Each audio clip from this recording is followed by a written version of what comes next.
Welcome back to another episode of the Girl Stop Playin podcast. It's your favorite homegirl, Koereyelle, here to encourage you to stop playing with your potential and start working for what you want in life and in love. You already know I'm bringing you the information and the conversations to help you make the money and get the honey. You can have it all as long as you are willing to work.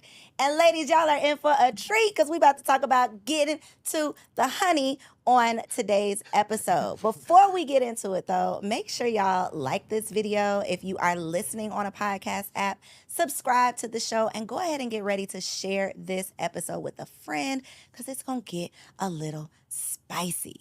We got the fellas of Hardly Initiated in the building. Welcome to the studio, guys. Glad to be here. Yeah, appreciate that. Finally made it down to the studio, and I'm ready to get into this convo. Are y'all ready? Let's do it. Yeah, we're y'all- ready too. Do y'all do very many interviews? No, this is definitely an exclusive. This is facts. Yeah. Okay. Very selective. Very selective. Okay. Oh, thank you. All right. Well, the ladies are definitely going to enjoy this conversation. Anytime I have fellas on the show, episodes always do numbers because I don't think we get enough honest conversation about the current state of relationships. Now, y'all are not like relationship experts or anything, right? No, but we. Now, this is the thing. We typically say no to that. Okay, But okay. over the past 2 years, I mean, we spoke to the top 1% of people in marriages, right? Mm-hmm. We spoke to countless relationship experts, and we studied the game. So it's actually very difficult for me to say I'm not a relationship expert. I'm going to say no, Okay. but we got the sauce, though. You got the sauce, Yeah. though. And one thing y'all definitely have is your own personal experiences, things that y'all are seeing, dealing with, experiencing on a daily basis, as well as the women that you all serve through your own podcast. Y'all are like, y'all got y'all ears to the streets at all times. So I want to talk to y'all today about your personal experiences, but also some of the things that y'all are seeing, like your perspective of what you're seeing from women as well. So relationship statuses for both of y'all. Single. Let's- Single.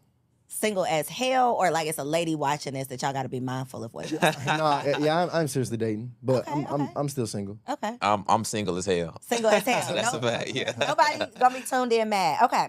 So let's start with you, Ryan, because you went viral a couple months ago on my page, actually, Okay. with a clip that I shared, and you were talking about your preference in younger women, Uh-huh. and I believe the word you used was malleable. And the crowd went wild. yeah. We're very viral for that. The crowd went wild. So, do you stand 10 toes down by that statement? Do you want to So retract it? What's your current? I do think that in the past I was prone to use some flagrant language. Okay. So malleable, Intentionally or I would say intentionally, Okay, okay. for sure. But now that I've matured over the past year or so, I do tend to change my language. So in this case, my preference is not necessarily younger women. okay. Well, now it's kind of in that mid-20s range. Okay. You know, and not malleable, more of coachable. Now, this is the thing. Coachable can probably still be seen as offensive. But in my opinion, if I'm running a team, right, I'm taking care of my ladies, I'm taking care of my kids. If Did I you have say ladies? my lady and my kids. Okay. Yeah, I did say ladies, though. He did. Yeah. I want to be clear. Okay. Right now it is ladies, but if I'm taking care of the fam, right, and I want to put them in the best position, then of course I'm gonna want somebody on my team who's gonna be able to facilitate and adhere to whatever instruction or guidance I might be providing at that time. And I don't think that's unreasonable. And in fact, I think that most men would like higher levels of cooperation from their women. I agree with that. And I think a lot of times where the confusion comes in and the gender wars and all of the things that people going crazy in the comments, it's not necessarily the intention of what we're saying, but it's simply how we're saying it. Right. So I don't think that it's unreasonable or unrealistic or outrageous for a man to want a younger woman for all of those reasons that you just said. But when it's presented in the sense of I want a woman who I can mold, which is basically what malleable means, like I can bend you and and bend you out of shape and you ain't gonna break. Basically, I think that terminology was just like, well, damn, you gon' like that is almost in the same vein as like grooming, I think is what people were taking it as. I mean, the levels and the response that we got from it, the level of virality was really insane. But it's understandable, right? You think about, it's been years, hundreds of years, where men have led through domination, right? Rather than masculine leadership. So if you have these women who, don't have the best upbringing in terms of having a 2-parent household where both a man and a woman is present and, giving them the instruction and level of tutelage that they need to be successful in relationships, when you hear somebody like me saying malleable online, it's gonna drive you pretty nuts. So I do understand it, but I think as a whole, it's best that we do find ways that, or at least be open to listening to each other. 100%. And I think that's the beauty behind the way that podcasting is taken off. It's like you don't have to be this person to have a voice, to bring some value. And podcasting, I think, is allowing us to be able to do that. Right. For sure. What's your preference, Tashawn? Malleable women or no? That word malleable is so tricky because it can be taken so many different ways. And I just want to say, when we first started the show, it was like straight barbershop talk. If most women sit in a room with men talking, most women would be offended. For sure. That's a big fact. In our just casual conversation. But because I know ladies are sitting here watching this conversation, I will not say malleable. But I think a woman that is willing to listen, right? That is willing to be open to guidance, to instruction, that's not so stuck in her way, has a wall up where she can't take instruction or leadership from someone who's qualified to lead. Ooh, heavy on the qualified to lead. I think that is where a big disconnect comes from. And it's not, in my opinion, the man's fault. It's the woman has such a terrible history of bad choosing that they don't even allow what could be a good choice to, be that masculine leader or because they've made so many bad choices that now they're just expecting that this is going to be another bad choice. Or they just have had bad masculine relationships even in family. Like they haven't had healthy masculine relationships, whether it was with their father, their brother, their uncles. Men have taken advantage of them in their own family that they should have entrusted. So it's a lot of reasons that young ladies are not able to be open to masculine leadership, whether qualified or not. But yes, and picking is definitely one of those. So what does taking, I don't want to say being submissive, but what does, I guess, taking your leadership look like as a girlfriend versus a wife? So, it's interesting because when I think about me dating now, and I think about what it looks like for me to lead on a day-to-day basis in my relationship, leadership it can go from small to big things.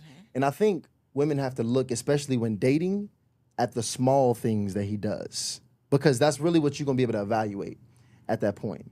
So how might he instruct you to stand on one side of the sidewalk? How might he instruct you and prepare you before the date?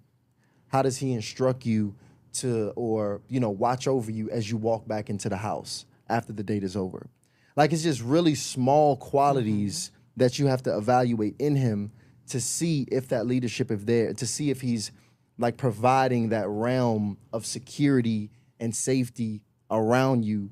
So it's not always, what house you're gonna buy or the big decisions in which you evaluate leadership. It's the very small things. And that's what it looks like in dating for me on a day-to-day basis.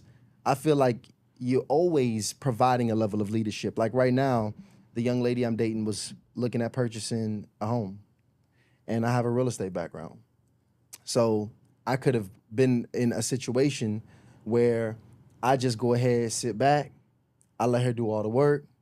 She come to me, she asks me questions here and now, I throw a couple tips at her, I sit back, and I let her just kind of go about that process. But like, ideally, what I'm gonna do for her in that situation is I'm gonna provide a little bit of structure for her. So I'm gonna say, hey, babe, look, when we look for the house, I recommend, all right, because first of all, what's your budget? What's this? Cool. All right, look, we need to look in these areas. You ain't gonna find no kind of house like this in this kind of area, so we're gonna look for townhomes. Search here. We're gonna use here. Matter of fact, I got a mortgage lender. I'm gonna send you this person here, and we gonna kind of I give her this structure and process for her to be able to then go ahead because she's talented. So I ain't gotta do too much for her. I just give her this structure, and boom, she takes the game, and bam, and she appreciates that. That is So a great, realistic example. right, Yeah, some of those smaller things, I think that it is a group of women that are open to that. Some of those things, I think the issue is understanding what a man wants from a woman. Right, a man wants first and foremost trust, then he wants lust, and of course devotion. Right, you want a woman to really affirm and revere you as a man. Now, with that trust piece, it's a very difficult thing for women to give up, and where I find just through personal experience, and also through communicating through the many women that tune into our show, is that when in times of conflict, that is when in times where men are holding their women accountable. Baby, I would prefer things work like this. Baby, let's try to do this instead of do that, right? Those is when the mouthiness, the attitudes present themselves. And men, especially men who stand on what they believe and have those boundaries set, are having some serious issues with establishing that level of trust. And a lot of it, I do sincerely think goes back to the negative experiences that many of our women face when they're dealing with, the guys out there. Do you all feel personal pressure, like in your personal relationships, to be whoever the world expects you to be because of your show? that's a really great question. I don't know if it's personal pressure, but I do feel like I have to move strategically. Like I do Can't feel be like I out here have in to move these strategically. streets. Yeah. Like you won't catch me. First of all, I mean, I'm not gonna be honest. I'm gonna be honest. Like if anybody who knows me knows that like typically the young ladies that I typically date women I'm not ashamed to be around. But like with my positioning in life right now, best believe if I pop out with a young lady, I'm very strategic about how I present myself around around women, just in general. But I mean, no other real pressure because one thing we've never done, we actually, what was unique about our show in particular was we didn't present ourselves as the perfect models of what you should be like in relationships. We actually was very vulnerable about a lot of the mistakes and the wounds we've had. And I think that's what made our conversation so authentic and raw on our show in general. So our audience don't expect perfection from us, but they know we know better. That So- part, that part, Yeah. that part. Yeah. Once you know better, you are expected to do better. Yes. Yeah, Yes. my experience is pretty, pretty cool. I don't think I've had any. Well, I may have had like maybe one or two negative experiences actually from going viral. So, but outside of that, in general, we do want to conduct ourselves in a certain way because I mean, the thing is, we can't go anywhere that has Black women without being recognized and people coming up to us. So we do have to be, I think, careful about who we present as somebody or who we, how we represent ourselves and kind of who we have on our arm when dating. So I do think that I consider that a bit. It's not much pressure, but in the back of my mind, I'm thinking, hey, I have to double confirm, is this young lady good for the brand? Whereas at first, I could probably try some things out. See what fits. You could throw some things up and see what sticks. I got you. Right. Got you. So you said that women are not really considering what men want. And I've heard this so many times. So to clear the air and to make it so that, once you know better, you got to do better. What, in your opinion, do men want from these women that we just don't seem to understand? Like I said, I really think it's just trust, love, and devotion. Those are things that are important. I mean, trust goes so deep. Like Tyshawn has said, from the very small things in terms of where we going, when we going, to very big things in terms of, hey, these are the changes that we need to make, whether it's in the household or how we interact with each other. And that devotion piece is huge too. And devotion, this is the thing, devotion goes beyond you being next to your partner. Devotion is how you present yourself online. If you go out and you with me, right, and you do the Kiki Palmer thing and you around, that's showing right there. You are not devoted to your man. Because the thing about devotion is what women really have to understand is that men judge men based off their woman. If a guy comes in and his woman is stunning and she looks beautiful and classy, all of a sudden I'm like, what does that guy do? Facts. Who is that guy? Now, on the opposite end, if a woman that I feel is showing or showcasing some level of disrespect to her man, I have less respect for that man. That man gets talked about behind his back. That man gets invited to less places. And in fact, depending on the type of men that man has surrounded himself with, including his friends, that woman may even get more advances from people that he called his friends. Now, women have to protect their men. So that level of devotion, so much of it comes down to how she is when he's not around.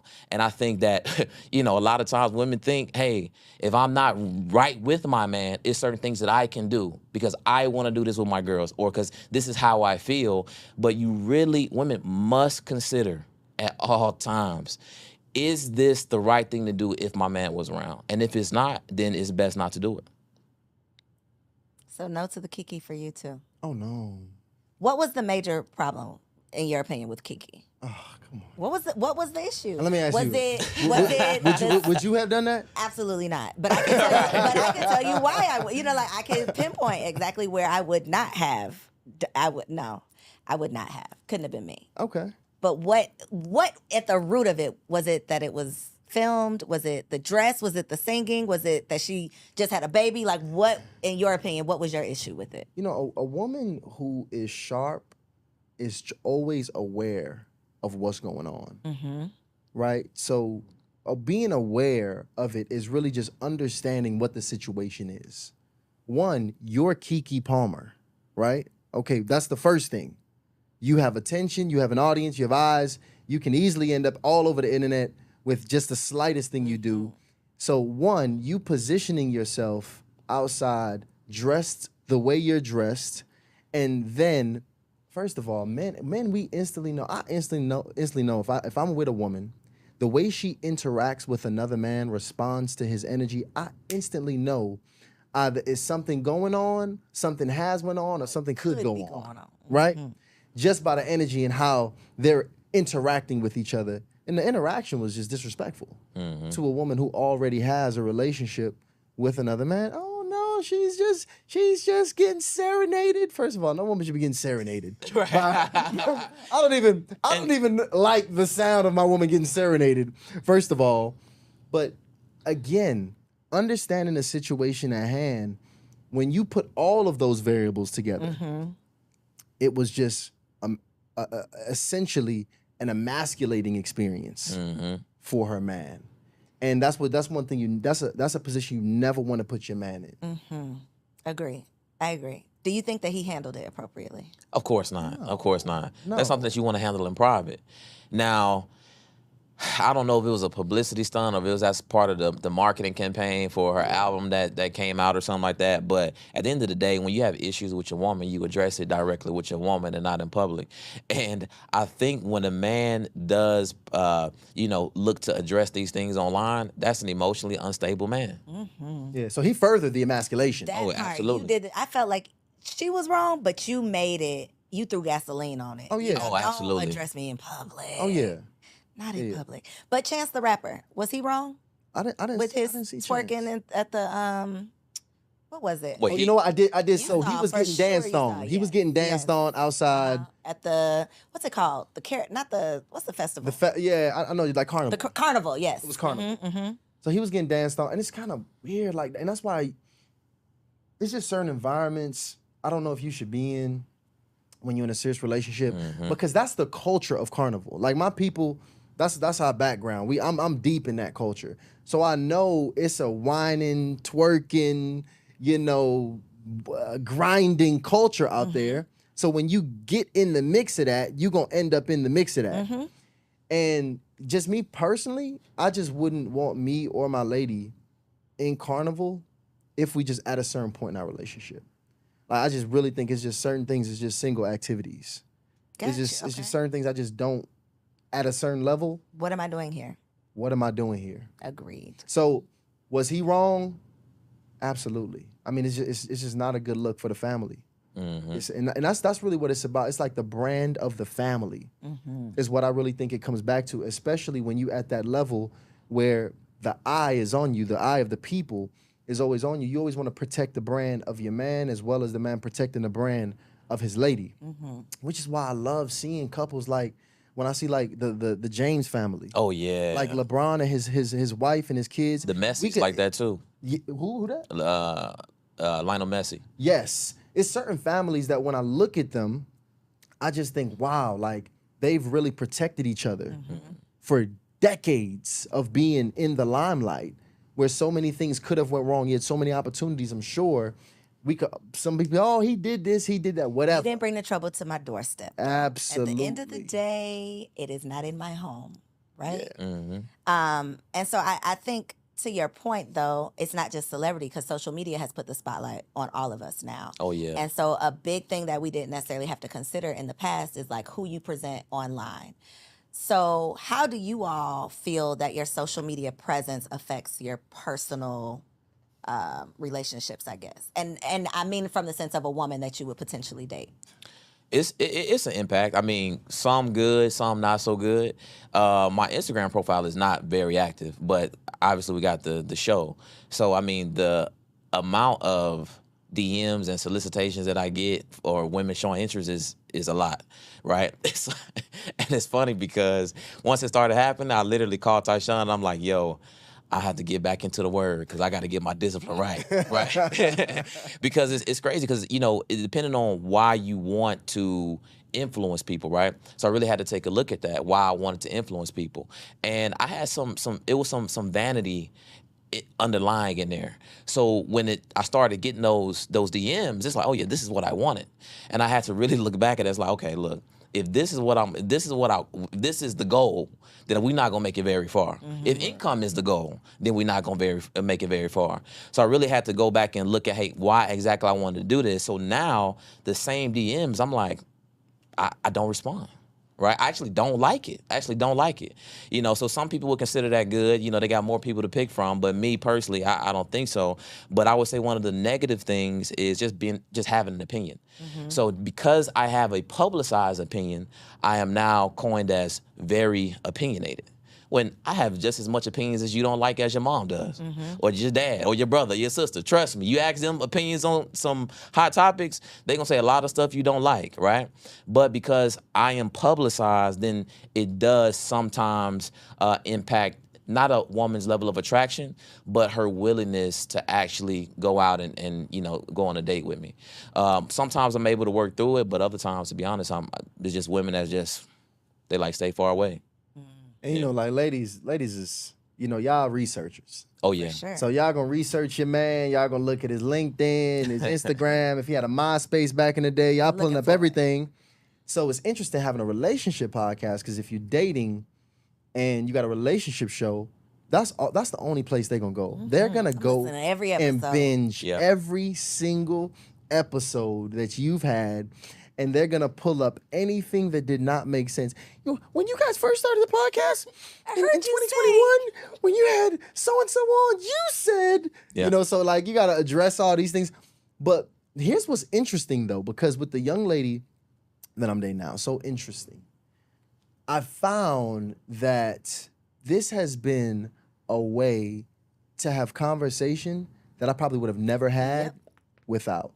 So it's so interesting. We've achieved certain levels of depth in conversation that I don't think we would not have had if I was not entrenched in this space and she wasn't watching this show and asking these follow-up questions. So it's almost like, you know how people say, babe, let's read the 5 love languages together. We do that every episode. Yep. You're taking, because, and I did this with my husband, not even realizing I was doing it, but just talking about all these random scenarios. What would you do if this? What would you do if that? You're taking the pressure off of it being you and her. It's like, this is just my opinion. It's not directly affecting us, but now it's a talking point. Now I understand your thoughts. Now we can have a conversation on this. Now I can get to know you better. Now I can understand you better. And it's not I'm judging you on your opinion, or I'm taking it personal because it's an attack. It's just creating a conversation. So I love that. And see, you learn a that's lot. important. Yeah. That's important, especially when you're dating, because I think that's the biggest place we're failing in dating. those questions and those conversations really allow you to understand the person's values. Yep. And how they think and make decisions. Yes. When you looking to apply for a job, they got a whole host of scenario questions so they can see how Your thinking. how you think and how quickly you can get to that solution. So I think if more people ask scenario-based questions, they could potentially learn a lot more about their partner. And Yeah. that's the beauty of podcasts, though, because, I mean, even if you're not hosting the podcast, just watching a podcast Yep. with your partner, just watching it yourself and then taking a conversation back home, even though word on the curb is, Black people need to let go of the podcast equipment. Like, we need to just Right. take it out of the hoods. We need to get rid of Right. it. I do think that it's creating the conversation, right? R.I.P. Kevin Samuels. People had whatever your opinion was, he created conversations. Yeah. Absolutely. He brought up these topics that need to be talked about. Whether or not you appreciated the way he presented them, a lot of the conversations that he brought to the forefront needed to be had. They were things that we just were sweeping under the rug and pretending like, what we've been doing have been working, and it obviously has not been. He That's is a fact. truly the Godfather. Shout out to Kevin Samuel, because this is the thing. Kevin May really he brought rest the in peace. conversation to the He did. table. He did. Like it or And not. Like it or not. like it or not, and the thing about it is we still not having enough conversations, because I can attest to this personally. I didn't even and start investigating or look to understanding the dynamic between men and women or relationships as a whole until I was about 29, 30 years old. So you got to think about that. I'm well into my career. You know what I'm saying? Finance, okay, I understand that we don't need to be broke because that's how I grew up, right? But that's it.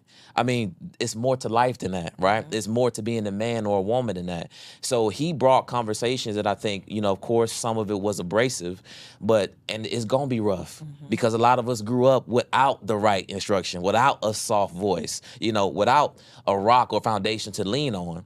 But I still am very much so appreciative of the people who are willing to put out very vulnerable content, because at the end of the day, we have to learn, because it is a problem. It is. And it's agencies out there that are seeking to destroy families in general, Western culture families in general, especially Black families. And this is the thing. I tell women this all the time. You're not the only one that know you special. Your man or guys interested in you, not the only one that know you special. These corporations know you special too. And they want to get these women away from their families. They want to get these women out of the household. They want these women to be on the opposite side of the gender war, because that's more money for them. That's more spending for them. So all of this talent, like I think Tyshawn mentioned this in a podcast, I think Black female entrepreneurs are the fastest growing entrepreneurs. That's great. But let's think about what else could that mean? What are they running from? What are they leaving behind when they're fastly growing these businesses? Exactly. And it's not say that you can't do both, but you got to think about what comes first. Would it be growing at that rapid speed if your family was taking priority, or if building in your personal life was taking priority? Right. Are we hyper? One thing Kevin Samuels used to say that I thought was like, ooh, that gut punching with that one. But he would say, like, when Black women get bored, they go get another degree. When Yep. Black women can't get a man, they go get another degree. It's like that is our default. It's what can we control? I can go get a degree. I can climb the corporate ladder. I can invest in everything outside of a personal relationship, really figuring out what is at the root of why my relationships don't work. Because it's difficult. And that means you got to look in the And you mirror gotta and be work on vulnerable, yourself. yep. And you got to be vulnerable.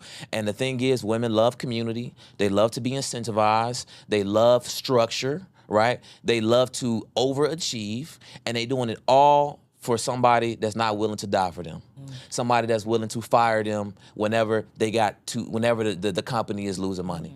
And these organizations know that. So we have to really do the hard thing, which is improve ourselves. Like you said, get down to the root of why we are running away from relationships. And not that women shouldn't pursue education or higher purpose and those types of things, but we have to make sure that that's actually what you want to do and not using that as some level of escapism. It for sure we are. I mean I did. It's like when you know you want this thing so bad, for a lot of women that's marriage. You can't marry yourself, right? You Yep. can't force a man to marry. Well, it's not gonna work out. You could do all those things, but it's probably not gonna work out.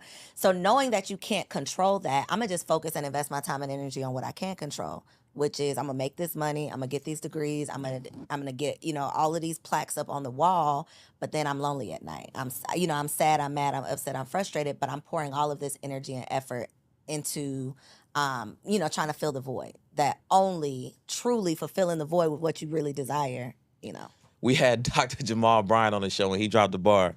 He said, you talking about, he was talking to women. He said, you talking about you was tempted. No, you was bored.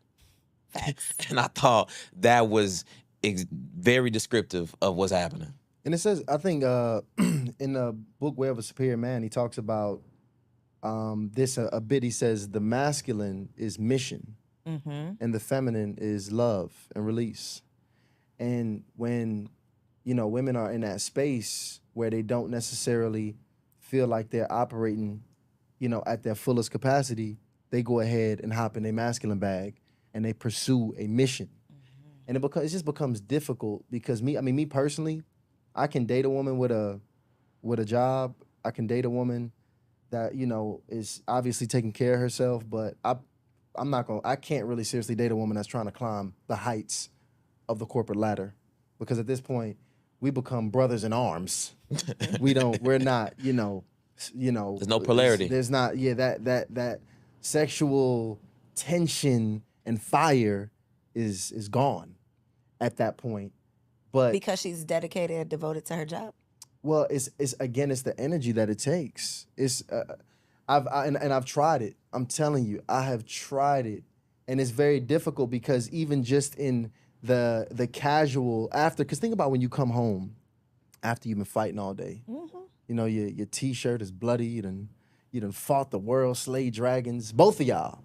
And if your mind, both of you guys, are not really good at turning off the masculine, like you still kind of in pursuit mode, then what ends up happening is you end up chilling with your homie. The man is comfortable with operating his masculine. It's natural for a man to go be on a mission and work 24/7. For a woman, it's not natural. And you got to consider what's happening in these environments. A lot of these environments are male dominated. A lot of these environments coach and train women to suppress their emotions. A lot of these environments require women to perform 10 times better than men to get the same level of respect. I mean, this is the thing. I work corporate. I know how tough it was. And I know the women who excelled in corporate usually tough as nails. Tough as nails. They had something to prove. They got something to prove. They usually weren't women that I'm attracted to. Now, they were absolutely women I loved to work with. I loved them because they did 1,001 things and made sure everything was on point. Yeah. Right? But you got to think about what that does to you over time. And over time, not only does it suck away some of a woman's best years, right, in terms of fertility, right, in terms of just, I'm not even gonna go there. I'm not even going there. I gotta be careful with my words. I'm not even gonna go there. But basically, it does a number on women. And I'm gonna be honest. When you really look at it, the best women are the ones that truly neglect family. I'm sorry? Neglect family. You mean the best women that perform in corporate? Yes. Okay, you missed that word. Say that again. The best women that perform in corporate are the ones who do not prioritize family. They're not. They're putting kids on the back burner. They don't even really want to have kids because they don't even want to stop working. Like they either had them early and they working hard and the nanny got them, or they just not even like, no. Right now is not a good time. It's they a conversation say, in the Black community, the husband has been replaced with the pastor or the boss. Oh, that is who the Black woman has. That's who she's answering to. That's who she's submitting to. We've replaced the husband with those roles. Would you agree? And here's the thing. I'm gonna be honest, and I can't double back and say that men, us, don't have a hand in that as well. If I'm just being very honest, because I mean, first of all, I grew up in a house where I did not grow up with my biological father. Ironically, all of my closest homies I grew up with, and I grew up with some really sharp homies. Like we all graduated top 10%, athletes. Like my core homie group from middle school to high school was sharp, and all of us, ironically, had a very similar home situation. either did not have our biological father or no father present in the house, and we figuring it out. We getting raised by football coaches. We getting raised by assistant principals. I mean, or getting our masculine energy from those areas, and we just having to really figure it out. So it is when we looking at a lot of the problems in the feminine. I will say, I truly believe the men are going to be the only people that can fix or be able to resolve this issue. Women are not going to be able to fix this problem. And that's just the reality of the situation. I don't think everybody can be helped. It's going to be casualties of war. But at the end of the day, it's going to take the best men and the women who are willing to cooperate and understand and self-reflect and be better women. That's going to allow us to get through this place we in, this state we in relationships.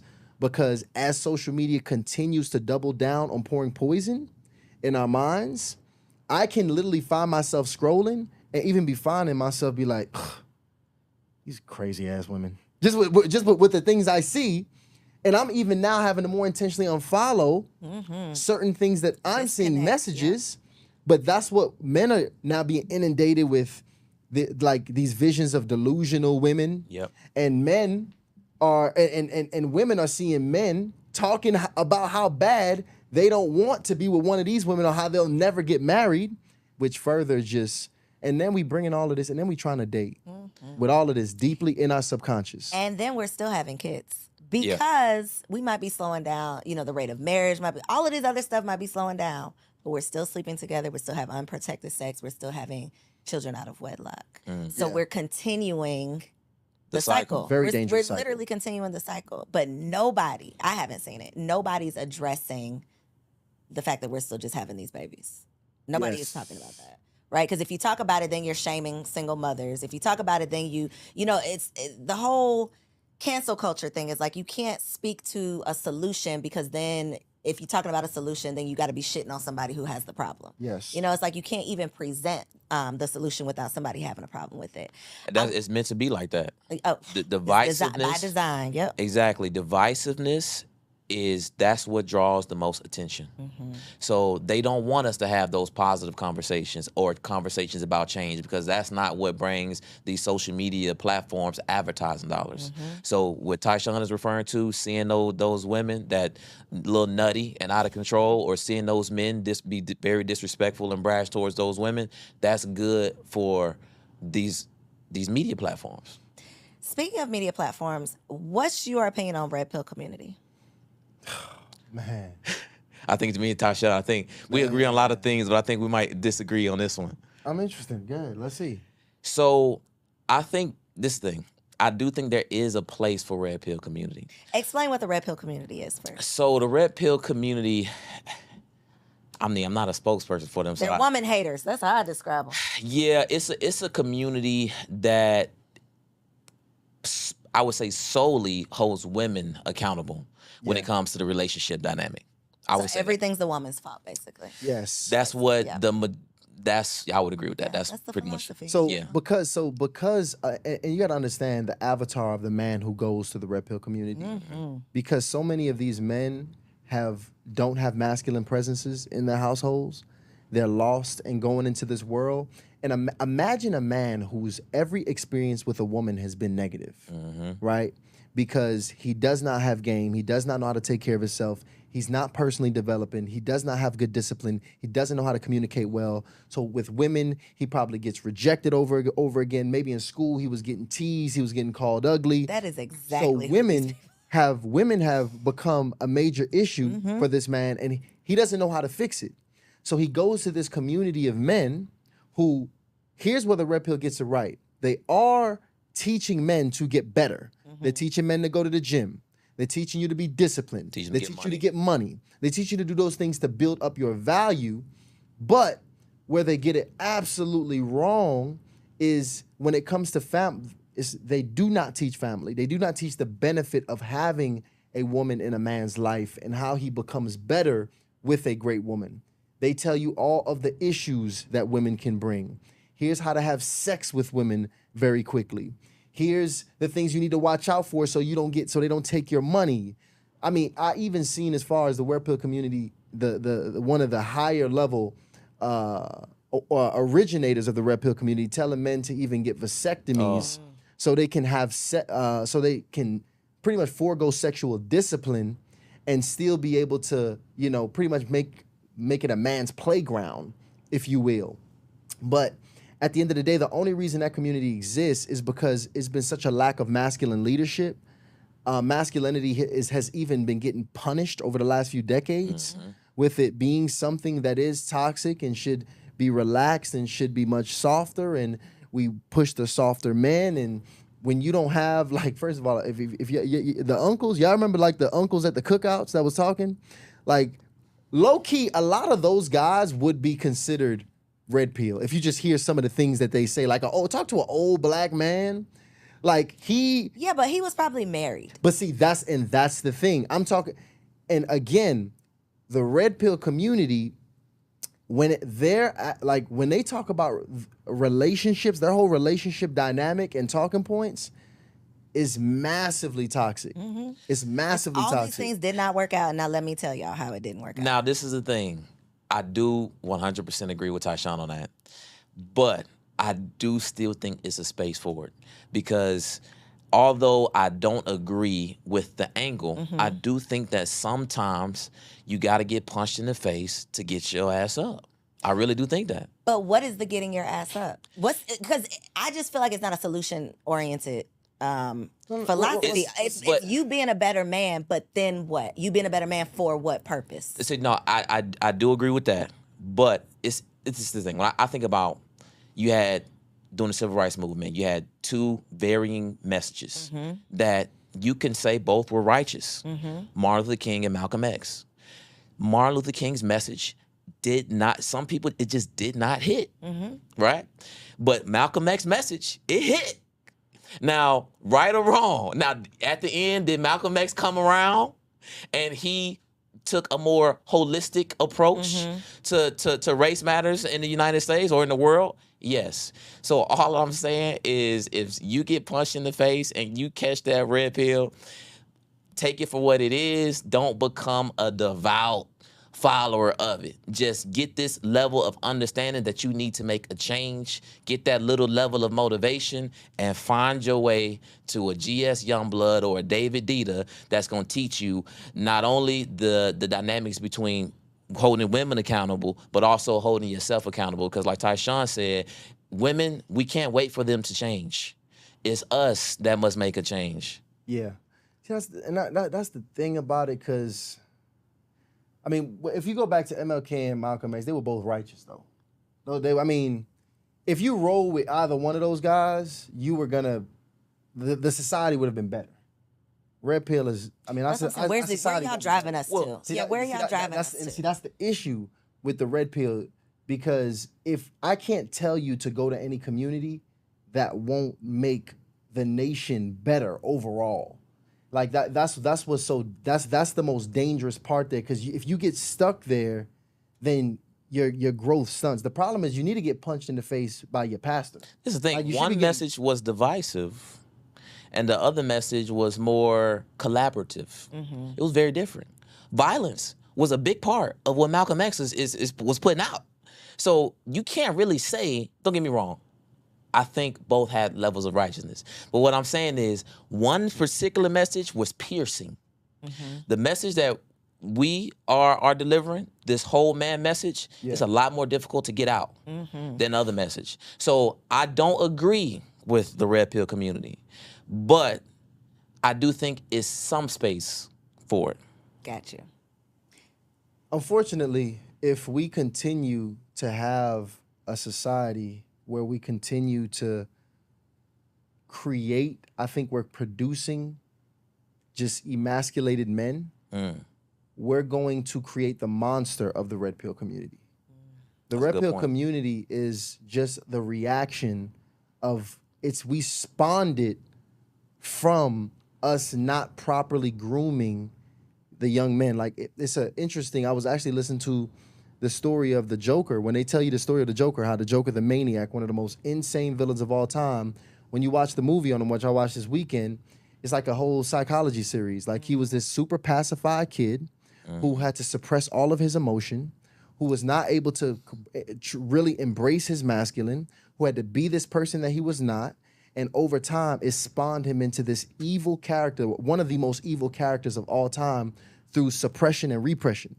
And that's what a lot of men are experiencing, being raised by women, not being able to express or truly like direct their masculine energy the right ways, and being confused and lost in this world. What happens is you create a red pill community. You abuse the hell out of women, you dominate women, you create feminism. These different aspects and facets that we hate, really, we all cause them. And if what you got to look at now is how to put the right information and the right resources out there to make sure that you just don't continue to repeat the cycle that we was talking about prior. So for the ladies who are tuned in and they are single as shit and they don't want to repeat the cycle, they don't want another cycle. They want the next cycle to be the last cycle. What's some advice that you can share? What can they do more of? What should they be doing less of? How can they set themselves up for success in relationships? One piece of advice. I think it's internal. I think women, just like men, should work on what's inside. Look 'em in the ass. Right? Ladies, listen. If you want to find you a good man and you want to attract a man for a long-term relationship, you do have to take care of yourself. You got to find you some hobbies. You got to find you some interests. Men, I can say this for Tyshawn and all the brothers, we can appreciate some domestic skills, right? Rather than you hitting that DoorDash 4 times a week. That's also important. And you just can't really forget about what you consume. This is the thing. You got some of these social media platforms, I won't name them. Some of them, they actually make up money off being in between righteous and ratchet. And that's what you're commenting on. That's what you're consuming. That is restructuring the way you think and the way you consider things.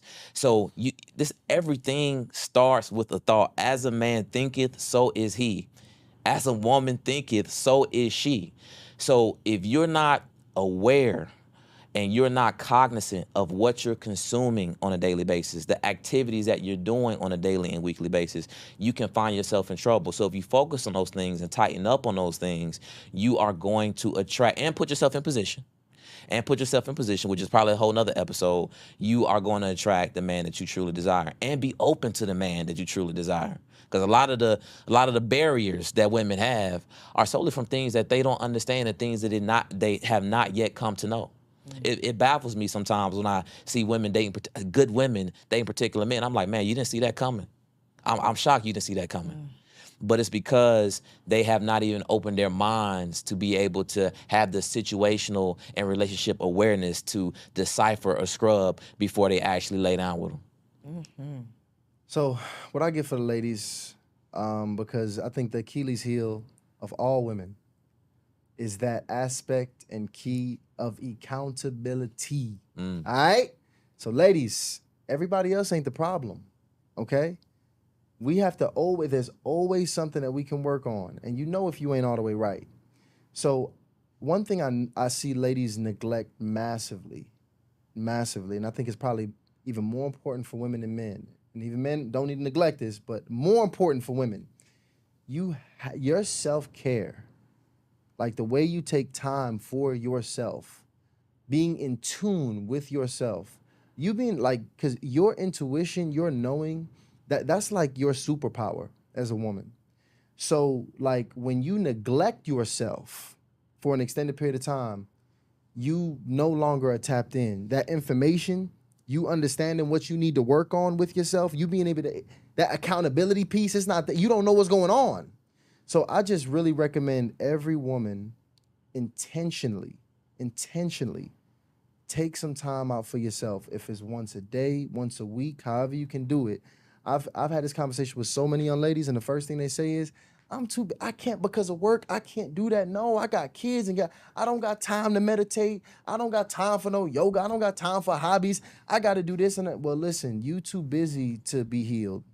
Okay? I'm sorry. That's the bad news. You too busy to be happy. You too busy to take care of yourself. You too busy to get money. You too busy to be happy. So you won't be. You're going to be in that wherever you at, you too busy to get to the next level. So just very intentionally make sure you pouring into yourself and you setting time away from yourself and make that a hard boundary regardless of whoever got to take a loss, because you got to make sure you pour into yourself first. Facts. For the ladies who are not subscribed, where can they find the show? How can they tap in? Hardly initiated. Let me tell you, hardly, and initiated is like one of the hardest words to spell on the internet, gonna trip guys. Right. So We'll make sure we link hardly initiated, but we had to do it because of what we just talked about. Me and Ryan, literally in the middle of building our business, we got to a place where the business was safe, it was stable, it was producing income, and me and Ryan was getting out these relationships that wasn't working for ourselves, and we started digging into masculinity books. I personally was relationship books. unhappy. And we both were. And we had this interest that was burning in us. And I'm like, yo, Ryan, you need to read this. And Ryan telling me I need to read this book. And it was just so crazy, the information that was coming to us, because what we just, overall theme of what we got, especially when understanding manhood and masculinity, the strongest men, the strongest communities, they all came from through these rites of passage, through wise and strong men, putting these men on game, initiating them through processes where we found that us and many men now were hardly initiated. And that's what inspired the show. And actually, through consistently putting the content out, we also found that women were also having the same issue. You ain't initiated either. In the same boat. In the same We both messed up. boat. So now we making sure we feeding and putting out content for the men as well as the ladies. So definitely go to YouTube, hardly initiated, subscribe to it, because we feeding the people regularly. And of course, you made your appearance as well. Y'all gotta watch that episode. That was a dope one. Yes. Thank y'all for coming. I think this was very helpful. I think the ladies are definitely going to take a lot from this conversation. Y'all don't feel attacked, right? We can have a conversation where we didn't necessarily agree 1,000% on everything, but just sharing your perspective in a respectful way. I think that is the whole point of having these platforms. So thank y'all for coming. We appreciate you. Y'all already know I truly, truly believe that there is a partner out there being prepared to love you properly. You just got to put yourself in position. Make sure you subscribe to the channel, share this episode with a friend, and I'll catch you next week. If you enjoyed that episode, make sure you subscribe to the channel so you don't miss out on any upcoming content, and take it a step further and go ahead and join our private community over on Patreon, because it comes with some pretty bomb perks, including early and discounted access to our upcoming events, behind-the-scene exclusives with some of your favorite guests, the opportunity to call in on an upcoming show, the chance to vote on topics and guests for brand new shows, and I'm even giving you unlimited access to my vault of business classes where I'm teaching you everything from Airbnb to developing digital products and everything in between. And you can get access to our Patreon for as little as $5 a month, okay? Get in where you fit in, and I'll see you on the inside.